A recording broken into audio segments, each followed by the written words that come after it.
Line कही थी, ये कहा था कि मिट्टी में मिला दूंगा, मिट्टी में मिला दूंगा। उमेश पाल की हत्या में एक जो अपराधी शामिल था उसको मिट्टी में मिला दिया गया है, पुलिस ने उसको एनकाउंटर में मार गिराया।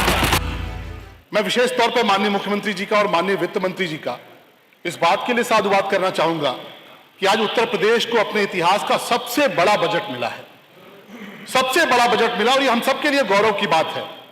हम अलग अलग विचारधाराओं से हो सकते हैं, अलग अलग दल से हो सकते हैं, लेकिन जिस तरह का बजट आया है, मैं टेलीविजन पे देख रहा था, मीडिया में देख रहा था, और भी राज्यों में बजट आते हैं और भी राज्य अपना अपना बजट प्रस्तुत करते हैं, लेकिन एक जो कौतूहल रहा है उत्तर प्रदेश के बजट को लेकर, एक जो लोगों में उत्सुकता रही उत्तर प्रदेश के बजट को लेकर, ये हम सबके लिए गौरव की बात है। और हमारे मुख्यमंत्री जी और हमारे वित्त मंत्री जी पूरे सदन की तरफ से साधुवाद के पात्र हैं।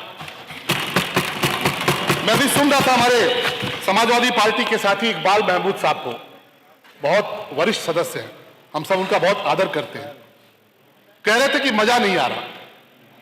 उन्होंने कहा कि नहीं, बजट में कुछ नहीं है, उत्तर प्रदेश में पिछले 6 सालों में कुछ नहीं हुआ, जैसी अपेक्षा थी योगी जी से उस तरह का सीखने को नहीं मिला। कुल मिलाकर अगर लब्बो लुआब में कहा जाए तो इकबाल महमूद साहब को मजा नहीं आ रहा। मजा क्यों नहीं आ रहा इकबाल साहब? मुझे लगता है सदन से चले गए हैं, लेकिन मजा इसलिए नहीं आ रहा, मजा आपको इसलिए नहीं आ रहा कि 2017 के पहले जैसे उत्तर प्रदेश में खूंखार आतंकवादियों के मुकदमे सरकार डंके की चोट पर वापस लेती थी, आज वापस नहीं हो रहे, इसलिए आपको मजा नहीं आ रहा। आखिर किसको याद नहीं है? अयोध्या में, लखनऊ में, काशी में सीरियल धमाके हुए 2017 के पहले। बाबा संकट मोचन का जो दरबार था रक्त रंजित हो चुका था। काशी में दशाश्वमेध घाट रक्त रंजित हो चुका था, खून से सना पड़ा था। सैकड़ों की संख्या में लोग घायल होकर अस्पतालों में पड़े थे। अधिष्ठाता महोदय, बहुत अफसोस के साथ कहना पड़ता है कि जो खूंखार आतंकवादी इन घटनाओं में शामिल थे, जिन्होंने इन घटनाओं को अंजाम दिया, समाजवादी पार्टी की सरकार ने उन आतंकवादियों के मुकदमे वापस लेने की कोशिश की, उसकी अनुशंसा की। लेकिन धन्य है इस देश की अदालतें, अदालत ने फटकार लगाई, अदालत ने नसीहत दी और यह कहा कि सिर्फ मुकदमे वापस लेने की आवश्यकता नहीं है, आप चाहें तो इनको पद्म विभूषण से सम्मानित कर दीजिए। इस तरह की स्थिति थी और इसलिए इकबाल महमूद साहब, आपको मजा नहीं आएगा। क्यों मजा नहीं आएगा? क्योंकि तब आतंकवादियों के मुकदमे वापस लिए जाते थे और आज योगी आदित्यनाथ जी की सरकार में आतंकवादियों को उनके असली मुकाम तक पहुंचाया जा रहा, उनके अंजाम तक पहुंचाया जा रहा। और इसलिए मैंने देखा 2 दिन पूर्व जब एक दुर्भाग्यपूर्ण घटना प्रयागराज में हुई थी, माननीय मुख्यमंत्री जी अपना संबोधन देने आए थे और कैसे विपक्ष के हमारे साथी उन पर टूट पड़े थे, उन पर टूट पड़े थे, उन पर हमलावर थे, कह रहे थे कैसे हुआ, क्या हुआ। और तब हमारे यशस्वी मुख्यमंत्री ने एक शब्द कहा था, एक लाइन कही थी, ये कहा था कि मिट्टी में मिला दूंगा, मिट्टी में मिला दूंगा। और मीडिया के सोर्सेस से जो खबरें आ रही हैं, मैं पूरे सदन को यह बताना चाहूंगा कि उमेश पाल की हत्या में एक जो अपराधी शामिल था उसको मिट्टी में मिला दिया गया है, पुलिस ने उसको एनकाउंटर में मार गिराया है। ये योगी आदित्यनाथ जी की सरकार है। योगी आदित्यनाथ जी के नेतृत्व में हमारे जाबाज पुलिस के लोगों ने उमेश पाल का जो हत्यारा था उसको एनकाउंटर में ढेर कर दिया। यह निश्चित तौर पे आपको यह समझना पड़ेगा कि यह 2017 के पहले की सरकार नहीं है। और हम सब जो मुख्यमंत्री जी की कार्यशैली को देखते हैं, मैं आपसे कहना चाहूंगा कि एक तो मारा गया है, जो बाकी में बचे हैं वो भी बहुत जल्द मिट्टी में मिलाए जाएंगे। आप इस बात को नोट करके रखिएगा। हम सब ने देखा है कि आज उत्तर प्रदेश कैसे विकास की तरफ आगे बढ़ रहा है। आज उत्तर प्रदेश में तरक्की नजर आती है। ये जो बजट माननीय मुख्यमंत्री जी के नेतृत्व में, माननीय प्रधानमंत्री जी के नेतृत्व में हमारे वित्त मंत्री जी लेकर आए हैं, यह बजट गरीबों को समर्पित है, यह बजट किसानों को समर्पित है, यह बजट हमारी माताओं बहनों को समर्पित है, यह बजट नौजवानों को समर्पित है। हमें तो वो क्षण याद आता है कि जब 2017 में माननीय मुख्यमंत्री जी ने काम संभाला था, काम संभालने के बाद जब सरकार का खजाना देखा तो पता चला कि नहीं, खजाना तो खाली है, सरकार के पास पैसा नहीं है। प्रतिबद्धता लेकर आए थे, संकल्प लेकर आए थे भारतीय जनता पार्टी के लोग कि नहीं, हम विकास करेंगे, हम विकास को लेकर आगे बढ़ेंगे।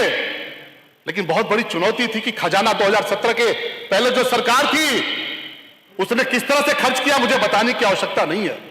गाड़ियों पर पैसा खर्च होता था, काफिलों पर पैसा खर्च होता था, आलीशान मकानों पर पैसा खर्च होता था।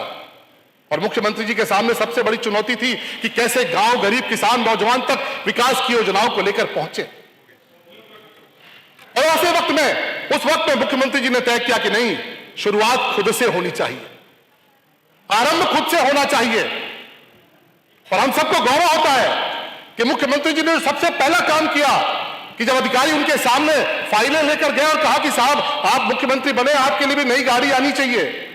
मुख्यमंत्री जी ने पूछा क्यों आनी चाहिए? बोले परंपरा रही है, इसके पहले जो जो सरकारें आई हैं, जो जो मुख्यमंत्री आए हैं, उनके लिए नई नई गाड़ियां आती रही हैं। आप भी मुख्यमंत्री हैं, आपकी सुरक्षा की बात है, नई गाड़ी आनी चाहिए। मुख्यमंत्री जी ने पूछा कि इसके पहले की गाड़ी कब आई थी? बोले 4-5 साल पहले आई थी। मुख्यमंत्री जी ने फाइल उठाकर फेंकी और बोले हमारे काफिले में जितनी गाड़ियां हैं उनको आधा कर दो, ये पैसा सरकार और की जनता की सेवा में लगा दो, जनता के चरणों में लगा दो। वीवीआईपी कल्चर खत्म किया। सरकारी अफसरों को, सरकारी बाबुओं को समझाया कि अब बिजनेस क्लास में यात्रा नहीं चलेगी, अब आपको जनता की सेवा करनी पड़ेगी, अब आपको जनता के दरबार में जाना पड़ेगा। जो अफसर 2017 के पहले बिजनेस क्लास में घूमते थे, उनको इकोनॉमी क्लास और ट्रेन की यात्रा पर लाने का काम माननीय मुख्यमंत्री जी ने किया।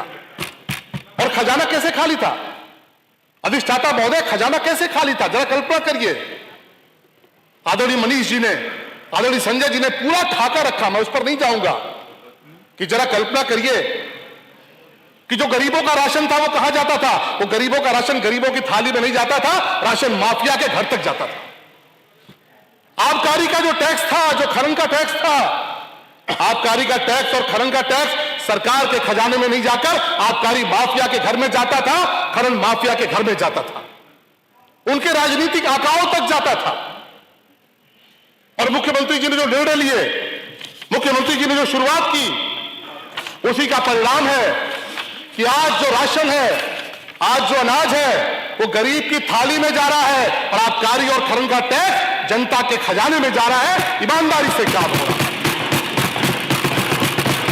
महबूब अली साहब, आपको मजा नहीं आएगा, और आपको मजा इसलिए भी नहीं आएगा कि 2017 से पहले आपने हमारे आराध्य को टेंट के भीतर रखा हुआ था।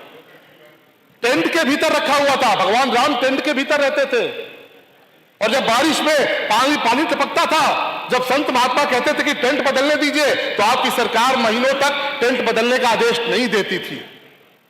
आज भगवान राम का भव्य मंदिर बन रहा है और करोड़ों की संख्या में दीपक जलते हैं, आपको मजा नहीं आएगा, आपको मजा नहीं आएगा।